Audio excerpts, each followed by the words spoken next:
Como parte de los acuerdos de Oslo, Israel acordó que la OLP, la Autoridad Palestina, establecería una fuerza policial palestina de 12.000 hombres. Esa pequeña fuerza policial ahora se ha convertido en un ejército terrorista de 70.000 hombres. Ya no son policías, son soldados. ¿Por qué y cómo llegamos a esta situación? No podemos decir que solo la Autoridad Palestina tiene la culpa aquí. Parte del problema es que Israel nunca se defendió. La raíz de todo mal siempre se remonta a los acuerdos de Oslo. Acabar con los acuerdos de Oslo, tras una oleada internacional de críticas al llamado fenómeno de la violencia de los colonos, Israel, una vez más, se encuentra en el centro de una guerra narrativa. Con altos costos, con sanciones contra individuos y organizaciones israelíes, condena internacional y acaloradas luchas políticas internas. El teniente coronel de la Reserva Maurice Hirsch dice que parte de la solución radica en dejar Oslo atrás de una vez por todas. Eso y mucho más hoy, soy Elana Michel Diamant y esto es Ley Básica.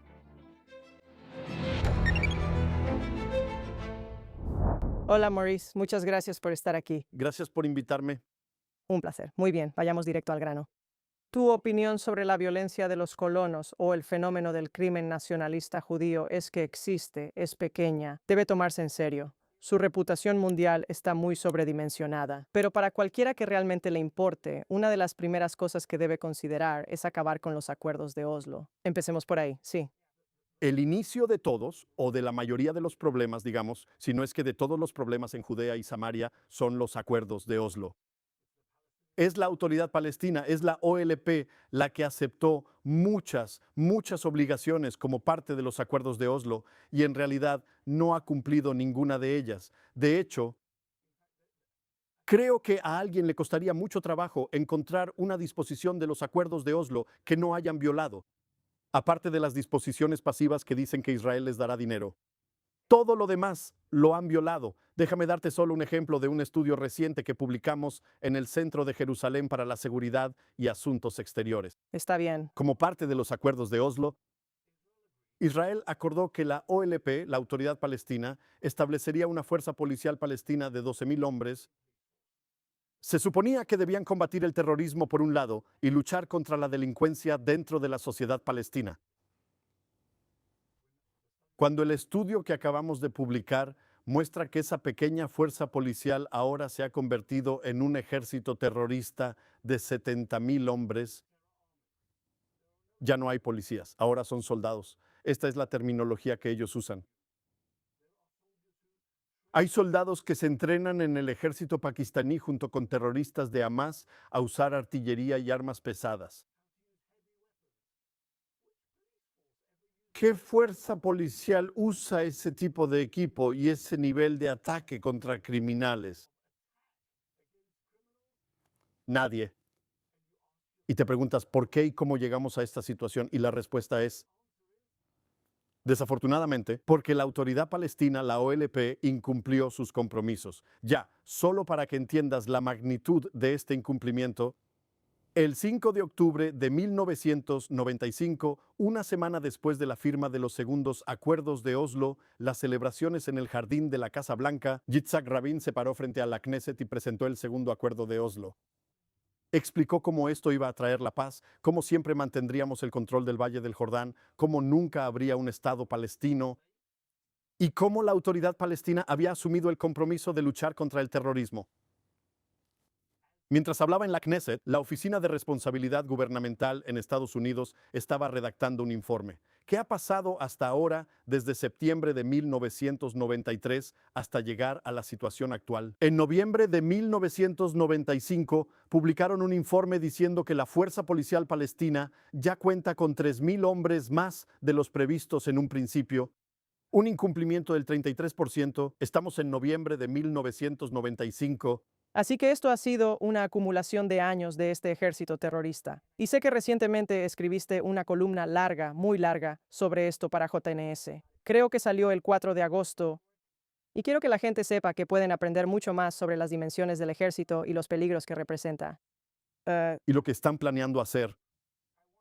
Quiero establecer quizá una conexión más firme entre eso y esta cuestión del crimen nacionalista judío, porque esto fue realmente lo primero que mencionaste cuando te llamé ayer para pedirte, ya sabes, algún consejo sobre cómo abordar este tema. Así que intentemos hacerlo un poco más concreto en términos de ese fenómeno, que obviamente merece ser expuesto y discutido, y quizá incluso vuelva a surgir en este episodio en particular. Entonces, lo que tenemos que entender es que, de nuevo, el ejército del terror es una de las razones por las que necesitamos desmantelar la autoridad palestina. Toda esta idea de la violencia de los colonos, la violencia nacionalista judía, es otra razón por la que necesitamos deshacernos de la autoridad palestina. Los números, no pude entrar en los números. Escribí un artículo completo sobre los números y de dónde vienen. Muchos de los números vienen de Orchard, ¿sabes? La Oficina para la Coordinación de la Ayuda Humanitaria de la ONU. Todavía tienen en su sitio, solo para entender lo distorsionada, sesgada y parcial que es esta organización. Todavía tienen eso en su sitio web. El 17 de octubre de 2023, Israel atacó el hospital El Ahali en la Franja de Gaza y mató a 472 personas. Sí, o sea, todos sabemos, el mundo sabe que eso es una mentira. Así que las cifras de la OCHA suelen ser al menos el doble de lo que los israelíes están proporcionando. Y esto es algo de lo que también hablaremos en este episodio. En cuanto al hecho de que están incluyendo en su conteo, usualmente son relatos unilaterales y no verificados que los palestinos llevan a ONGs radicales que trabajan en Judea y Samaria. Que muchas de las denuncias parecen ser falsas.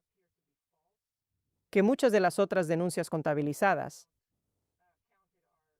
atribuyen a colonos acciones realizadas por las autoridades y fuerzas israelíes.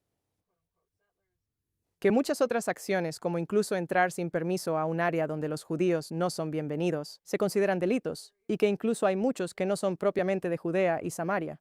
867 es la cifra que da Israel, ¿verdad? Así que solo quiero usarlo por el momento. Y aún eso, como tú y yo hablamos fuera del aire, los mismos israelíes dicen que algo así como 128 de esos casos son de violencia grave. Así que la pregunta, por un lado, es cómo se ha convertido en un fenómeno global. Está bien, pero donde queremos enfocarnos ¿Difamación es en la global? difamación global. Difamación global, cierto. Bien, pero donde queremos enfocarnos por el momento es en la conexión entre el reto de las fuerzas del orden, sobre el cual has escrito y que tomas extremadamente en serio, y los acuerdos de Oslo. Así que aquí quiero quizá empezar diciendo que creo firmemente en la aplicación de la ley. Pasé 20 años de mi carrera en las FDI haciendo cumplir la ley. Muchos años en la Fiscalía de Judea y Samaria, encabezando la Fiscalía de Judea y Samaria, tratando temas de aplicación de la ley en Judea y Samaria. Realmente por casi 3 décadas, incluyendo las décadas desde que me retiré. Y lo tomo en serio. Creo que debe haber aplicación de la ley contra el terrorismo árabe palestino y contra el terrorismo nacionalista judío, crímenes nacionalistas como quieras llamarlo. Y eso debe ser un imperativo. Pero gran parte de esa comprensión debe darse en el contexto de los acuerdos de Oslo y los desastres que crearon los acuerdos de Oslo. ¿Por qué digo que eso es tan importante? Los acuerdos de Oslo dividieron Judea y Samaria en 3 áreas: área A, B y C, Israel, área C, autoridad palestina, área A, área B, autoridad dividida. Ahora, eso ha creado una situación básicamente donde la autoridad palestina está a cargo de toda el área A, prácticamente de toda el área B, que las autoridades israelíes no entran ahí a menos que sea por delitos relacionados con terrorismo. Y en el área C, Israel tiene más control.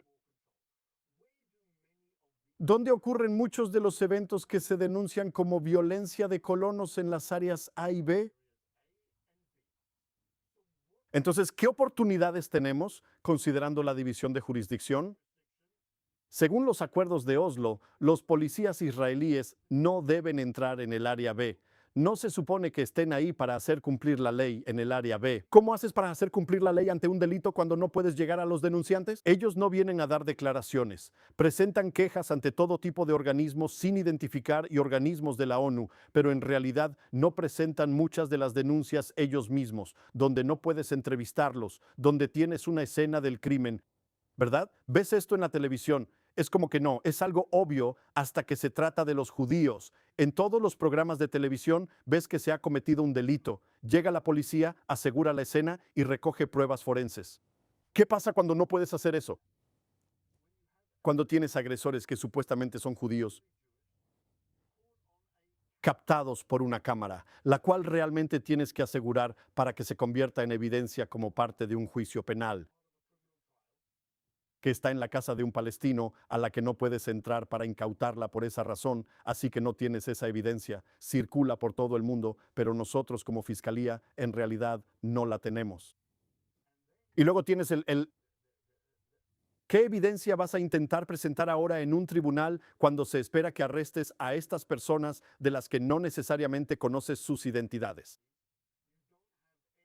No tienes ninguna evidencia real que presentar y a menos que ellos mismos confiesen el crimen que supuestamente cometieron, tu posibilidad de lograr algún tipo de avance en una investigación así, y mucho menos un proceso penal,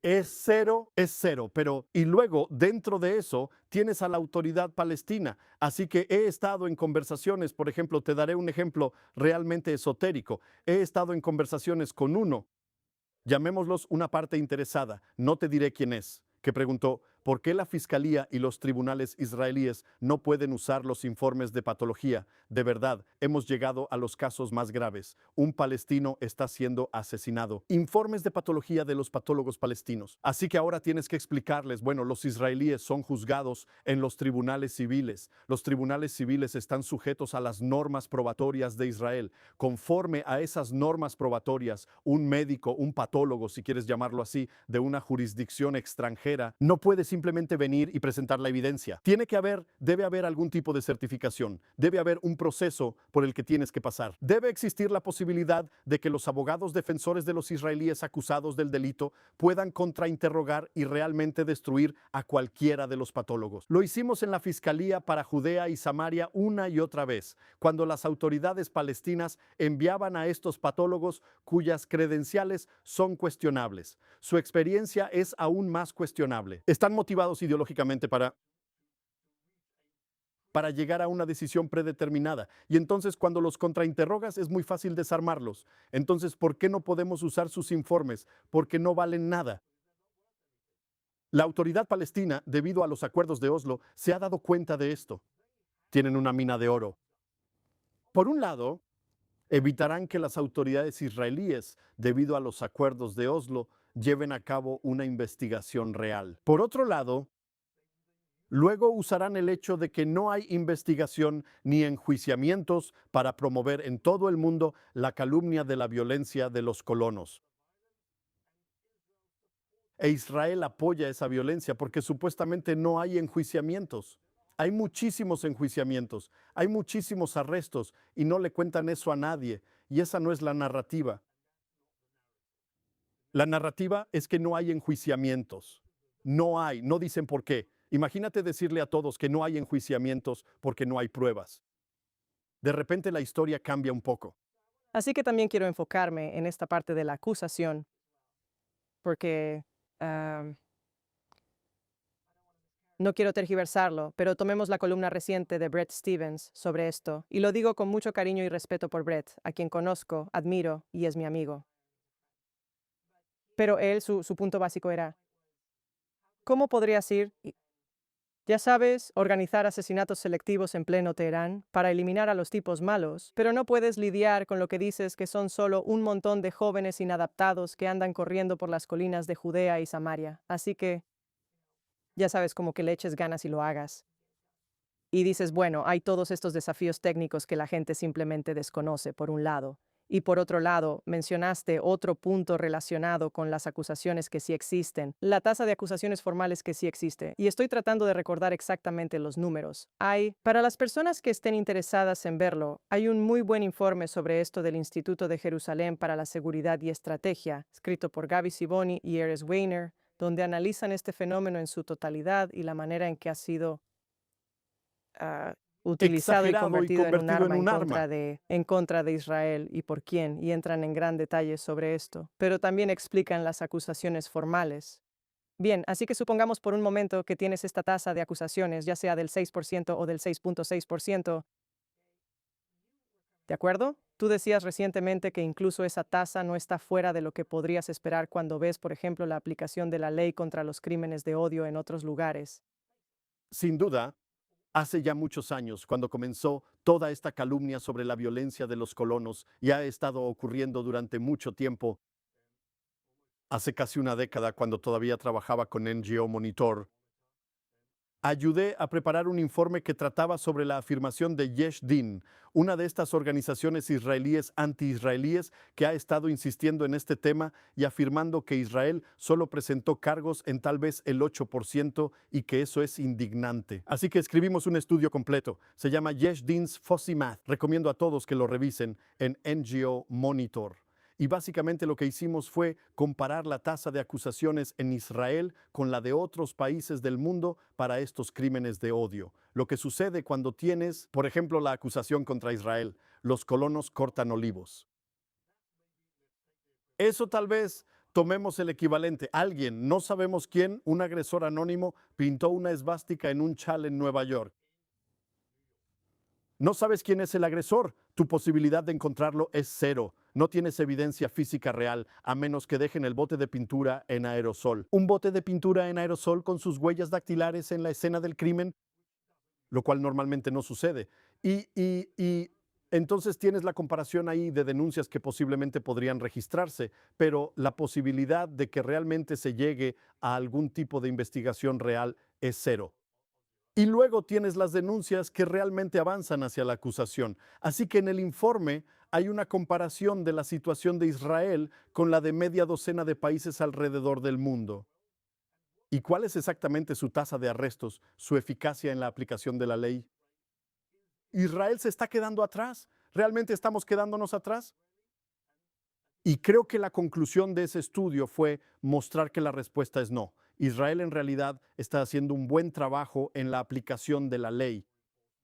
El número del 8% puede no parecer alto, pero considerémoslo ahora, ayer, antes incluso de que yo incluso habláramos. Yo publiqué un tweet en mi cuenta de Twitter comparando los crímenes de odio en Nueva York, la ciudad de Nueva York y el estado de Nueva York, arrestos, denuncias, arrestos y aplicación de la ley. Así que en 2025 hubo unas 380 denuncias, de esas hubo 128 arrestos, alrededor del 37%. Y luego, viendo las estadísticas estatales sobre el enjuiciamiento de crímenes de odio, ves que solo alrededor del 20 al 25% de los arrestados realmente llegan a una acusación formal. Así que, desglosando eso en números, 128 personas arrestadas, el 25% vamos a tomar el porcentaje más alto que llegarán a una acusación formal. Esos son 32 casos de 389 denuncias.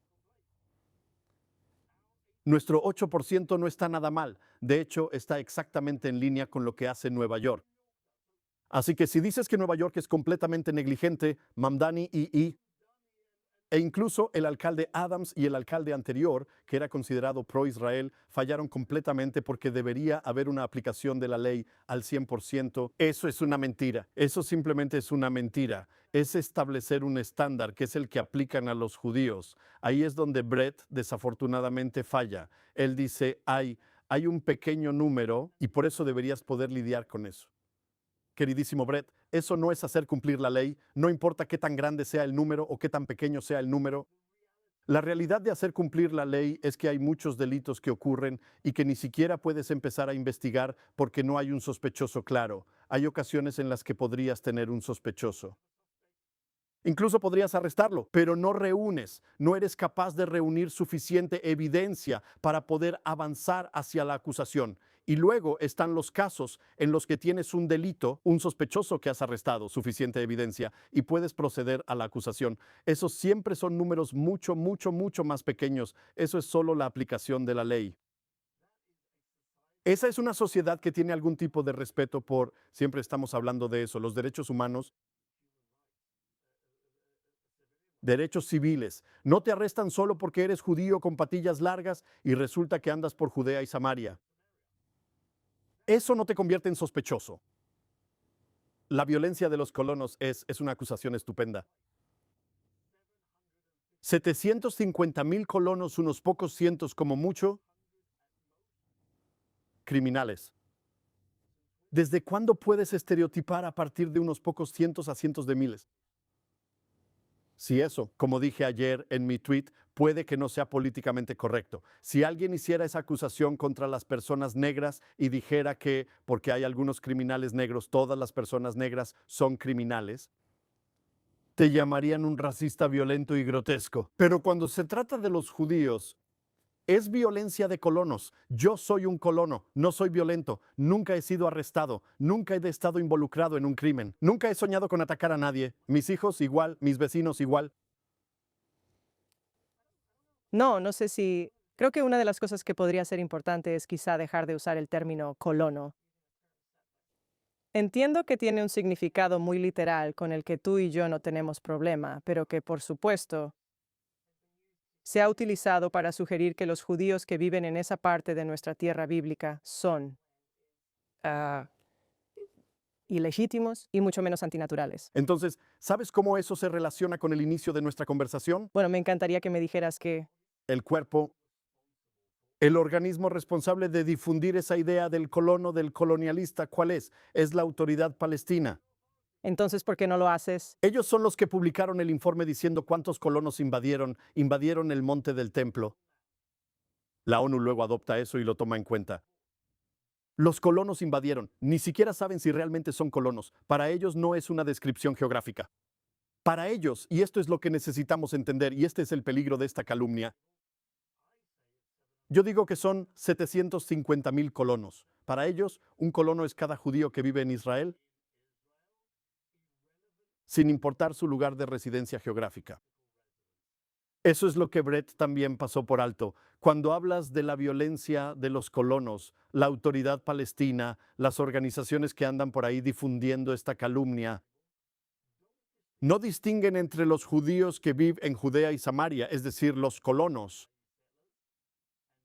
y todos los demás judíos. Para ellos, cada uno de nosotros es un colono. Su objetivo no es pintar a los colonos como malos. Su objetivo es socavar y deslegitimar a Israel, a toda su población, como colonos colonialistas. Puedes dar, ah, digamos, una más. No sé si sea un ejemplo concreto como tal, pero para explicar un poco la progresión, porque sigues hablando de que la autoridad palestina impulsa una campaña. Obviamente has hecho una investigación exhaustiva sobre esto a lo largo de los años. Entonces, ¿cómo funciona esto? ¿Cuáles son los pasos en esta campaña para llegar hasta el final? ¿Hasta órdenes de arresto para Netanyahu o Gallant? ¿O sanciones impuestas a individuos u organizaciones israelíes que no han demostrado haber hecho nada malo? ¿Sabes cómo pasamos del punto A al punto Z? Así que todo empieza, de nuevo, la raíz de todo mal siempre se remonta a los acuerdos de Oslo, Está bien. que todos convenientemente ignoran cuando apoya su punto de vista y la autoridad palestina, la OLP, los incumple cada vez. ¿Por qué menciono los acuerdos de Oslo? Porque en los acuerdos de Oslo hubo varios temas diferentes que se dejaron para las negociaciones de estatus final. Uno de ellos eran los asentamientos. En otras palabras, la autoridad palestina, la OLP, reconoció que posiblemente habría una presencia judía en alguna parte que permanecería en Judea y Samaria. De lo contrario, ¿por qué incluirlo como tema del acuerdo de estatus final? Está bien. Si tu exigencia es que no haya asentamientos en ningún lugar, que se expulse hasta al último judío de Judea y Samaria, pataleando y gritando, entonces no le mientas al mundo diciendo que todavía está abierto a negociación. Pero lo hicieron. Le mintieron al mundo. Se lo dieron a Yitzhak Rabin y a Shimon Peres como una forma de endulzar un poco la píldora para la sociedad israelí. Mira, todavía hay alguna posibilidad de negociación. No lo decían en serio. Mahmoud Abbas ha sido muy claro. En el Estado palestino no habrá ningún judío. Será como lo exigieron los nazis, será Judenfrei.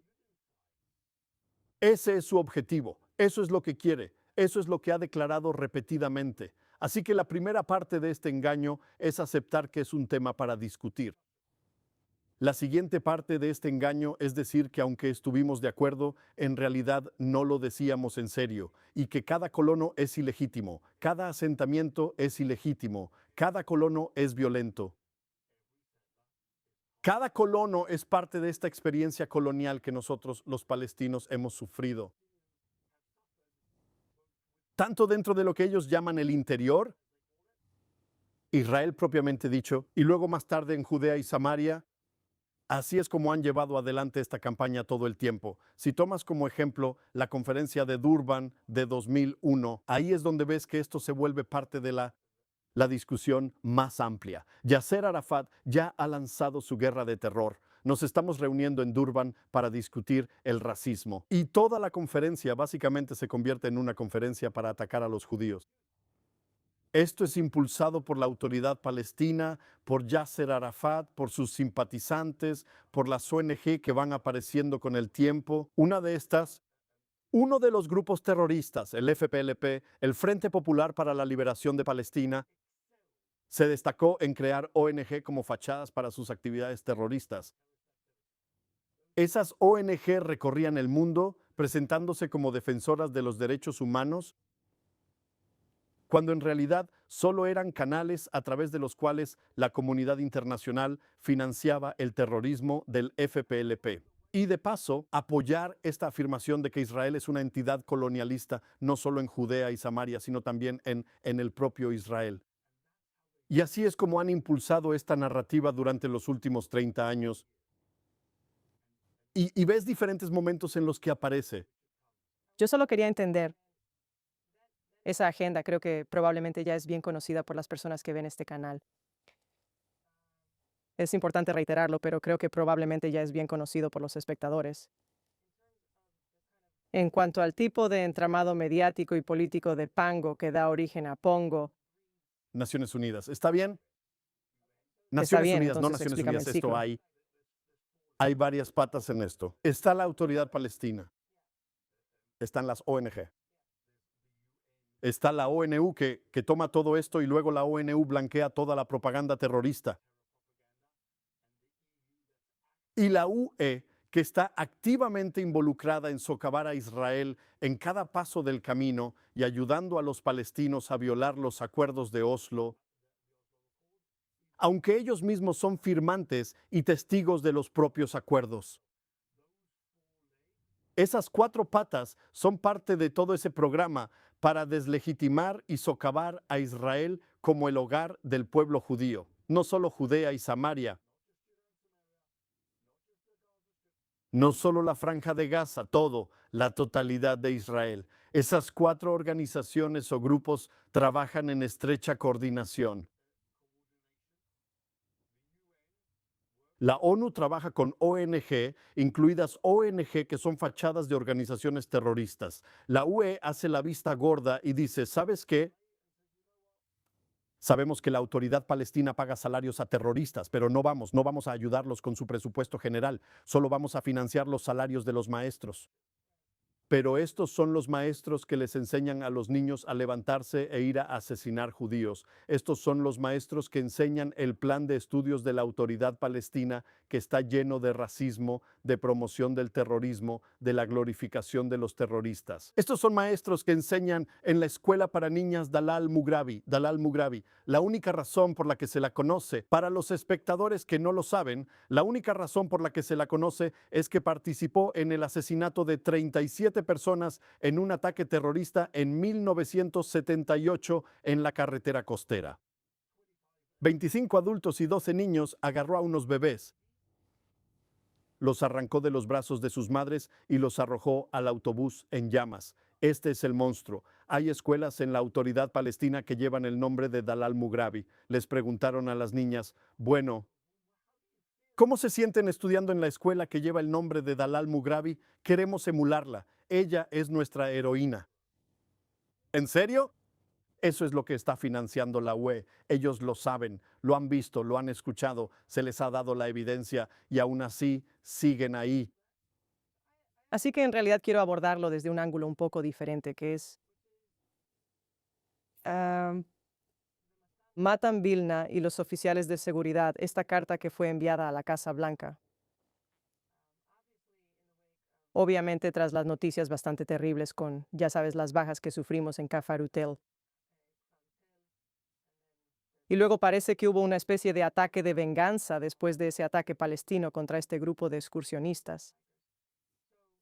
Así que envían esta carta en ese momento con Netanyahu partiendo en medio de una Es simplemente una guerra existencial para tratar de trazar nuestros próximos pasos. Y se enfocan en este crimen nacionalista judío como si fuera la amenaza existencial para Israel. Lo que trato de entender es esto, y en realidad quiero evitar caer en la trampa de decir, bueno, solo son un montón de izquierdistas, ¿verdad? Demasiado simple, demasiado fácil. Muchos de ellos, en muchos aspectos, son héroes de guerra, dieron sus vidas por la seguridad del país.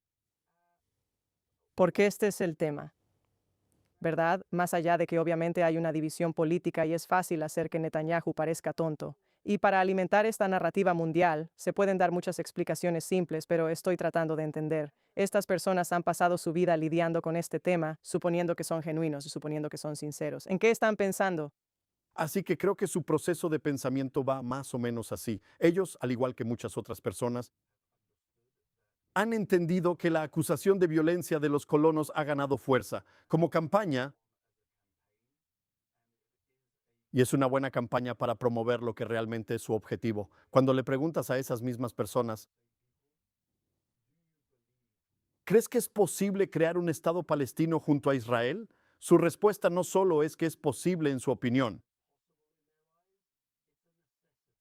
es una necesidad para apaciguar al mundo, para defender a Israel. Te darán muchas excusas diferentes sobre por qué piensan que ese es el camino correcto a seguir.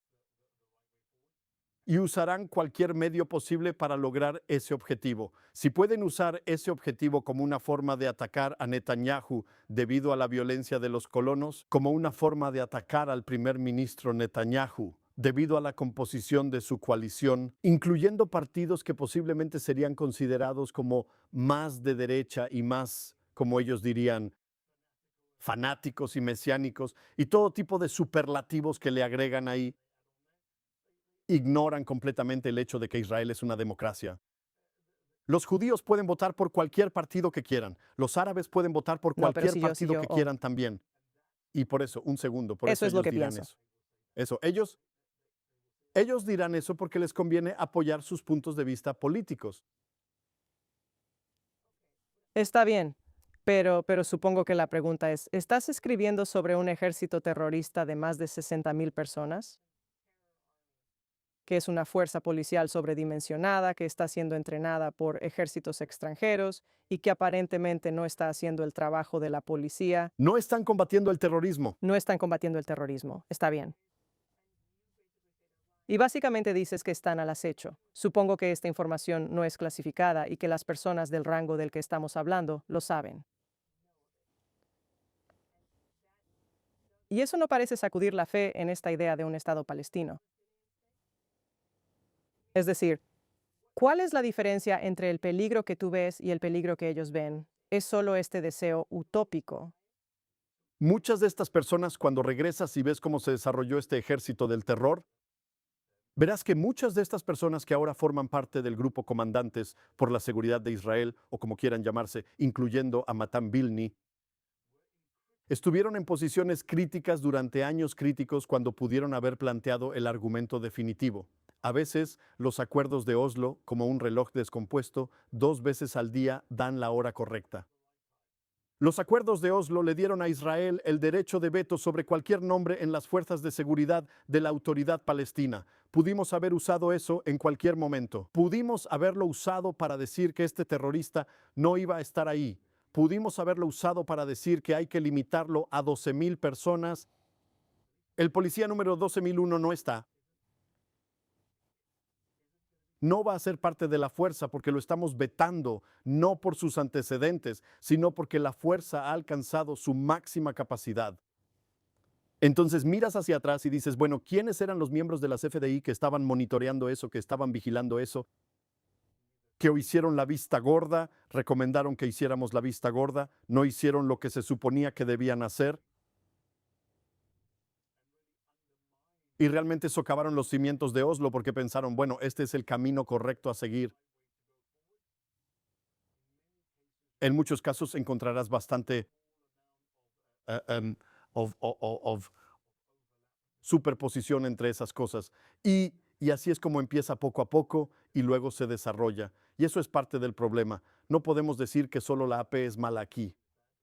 Parte del problema es que Israel nunca se defendió a sí mismo, nunca nos defendimos a nosotros mismos.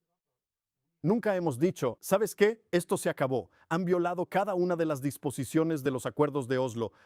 Tú y yo podemos discutir como si los acuerdos de Oslo siguieran vigentes, como si todavía fueran relevantes. Él, La autoridad palestina los abandonó hace 20 años. no sé si puedes abandonar algo que nunca aceptaste realmente, pero bueno. Regresemos un segundo a este tema de delincuencia nacionalista judía, y lo voy a relacionar con Oslo porque realmente quiero hacerlo. Realmente quiero fortalecer esa conexión entre el problema específico del que estamos hablando y la solución que estás proponiendo, con la cual podría estar ideológicamente de acuerdo, pero me gustaría hacer esa conexión un poco más sólida. Así que, am, ¿cuál fue tu experiencia al lidiar con de nuevo lo que es no siempre grave, pero ocasionalmente grave, delincuencia a pequeña escala cometidos por algo así como varios cientos de personas, ya sabes, 70 instigadores radicales, unos cientos más a su alrededor, personas de entre 12 y 28 años, a veces realmente menores de edad? Entonces, ¿cómo es tratar de lidiar con el fenómeno que tú, como alguien que vive en esa zona y como alguien que ocupó un alto cargo legal en el ejército, de nuevo tomas muy en serio? Entonces, cuando enfrentas ese desafío de hacer cumplir la ley para este tipo de delitos y realmente tienes todo este espectro de personas y, y algunas de estas personas, tenemos que decirlo honestamente para nosotros mismos también, son extremadamente inteligentes,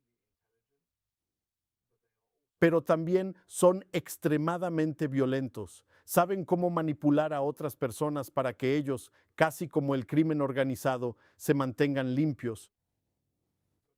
Pero otras personas pueden meterse en problemas. Enviar menores es la mejor manera de hacerlo.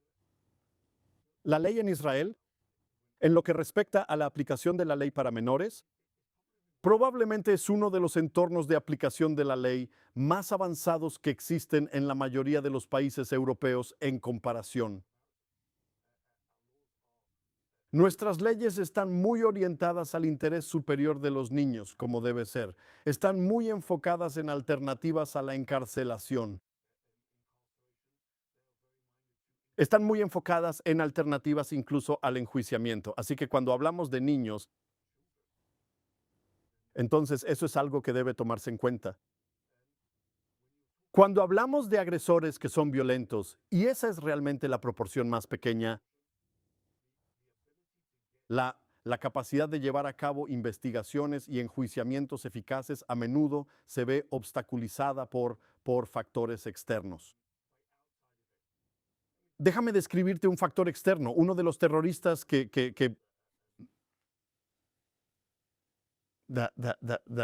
fue investigado durante el periodo en que yo estaba en la fiscalía. No daré un tiempo específico porque posiblemente expondría todo tipo de cosas.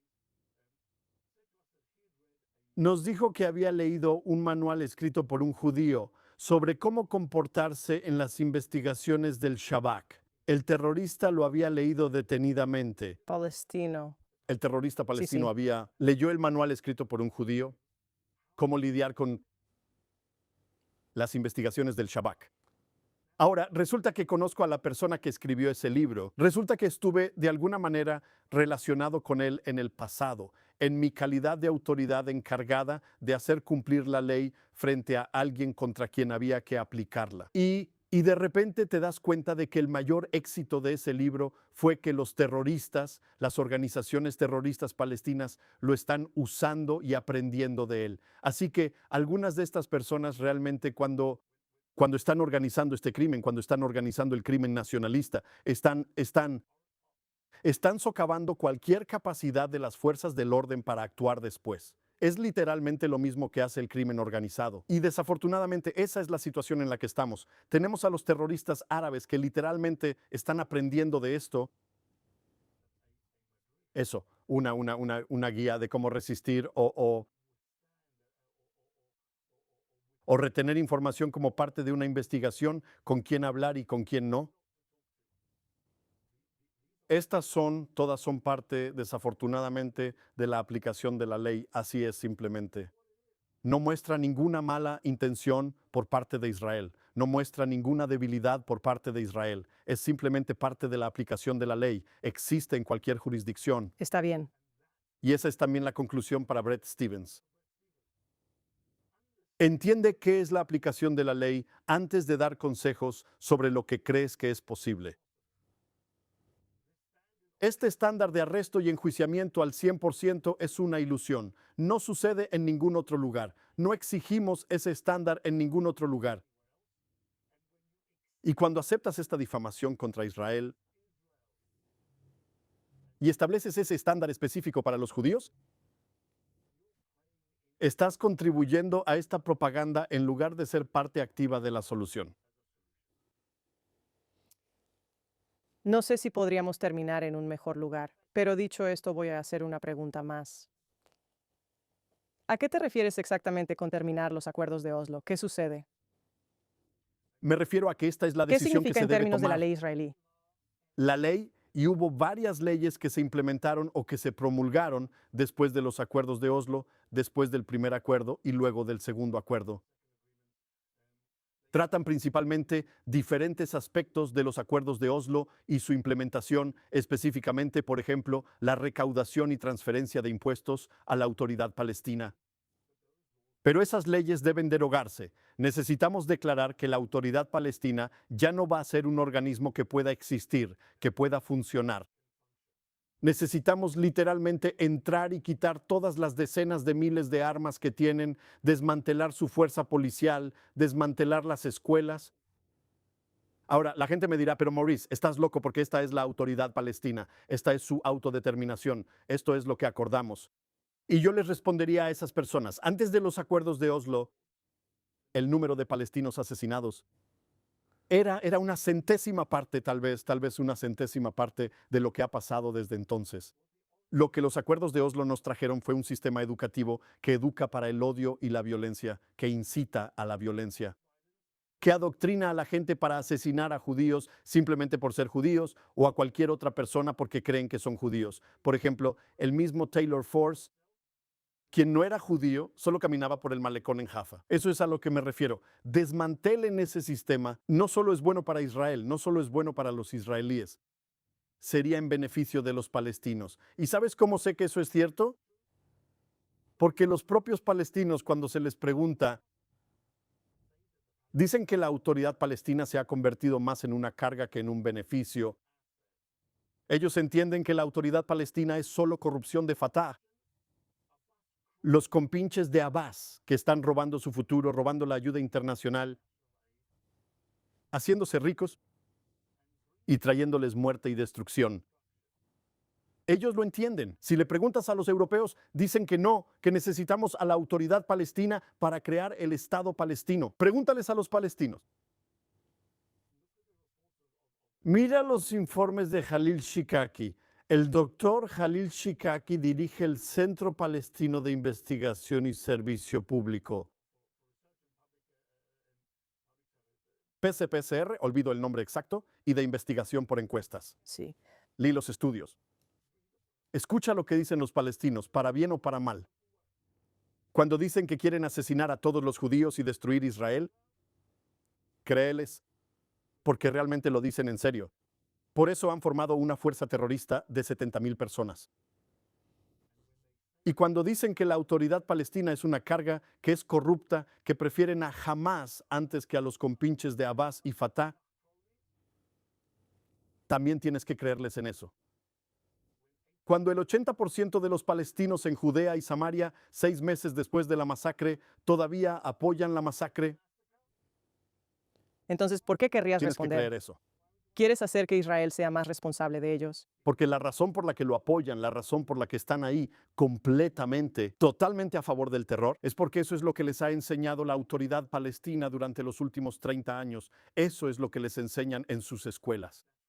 Eso es lo que les enseña sus medios de comunicación. Eso es lo que les enseñan sus periódicos. Eso es lo que les dicen las estatuas en cada esquina de la calle, glorificando a otro terrorista asesino. Eso es lo que aprenden cuando van a la escuela que lleva el nombre de Dalal Mughrabi. Y tu opinión es, si Israel está involucrado, salvará vidas palestinas. Y también resolverá en gran medida los problemas que enfrentan las fuerzas del orden en ese pequeño número de incidentes graves. Sí, realmente creo que desmantelar la autoridad palestina, encontrar obviamente alguna otra forma de gobierno, salvará tanto vidas israelíes como palestinas. El 7 de octubre solo pudo ocurrir porque Mahmoud Abbas exigió en 2005 que Hamas pudiera participar en las elecciones de la autoridad palestina. Convenció a los estadounidenses, consiguió 15 millones de dólares de los estadounidenses para ganar las elecciones. Perdió. Ese es el problema. Así es como pueden tomar el control de Gaza porque ganaron las elecciones. No fue un golpe de Estado. Ganaron las elecciones.